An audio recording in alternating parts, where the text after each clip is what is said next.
Kebahagiaan Ferry Irawan dan calon istrinya Vena Melinda dinodai pengakuan kurang sedap dari Anggi Novita.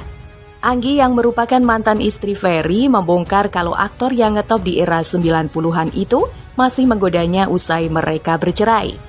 Anggi tak asal bicara, dia mengungkap bukti berupa chat WhatsApp atau WA dari Ferry Irawan. Pesan itu dikirim sebelum Ferry berpacaran dengan Vena Melinda. Dalam tayangan di kanal YouTube Indosiar yang diunggah 11 Februari 2022, chat perlihatkan Ferry Irawan sedang merayu Anggi. Salah satunya, Ferry mengirim foto punggungnya yang bergambar wajah sang mantan.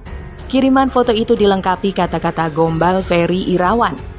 Walaupun kamu benci dan tidak mau bersama aku lagi, aku akan terus membawa wajah kamu, sayangku, cantikku, sampai ajal menjemputku. Demikian pesan yang dikirim Ferry Irawan. Anggi tampak tak terpengaruh dengan rayuan Ferry Irawan.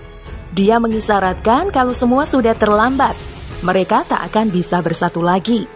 Percuma foto aku dibuat, tapi kamu jahat dan sia-siakan kebaikan aku, balas Anggi.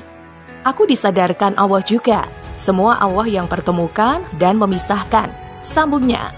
Hingga artikel ini disusun, Ferry Irawan belum menanggapi pengakuan Anggi Novita.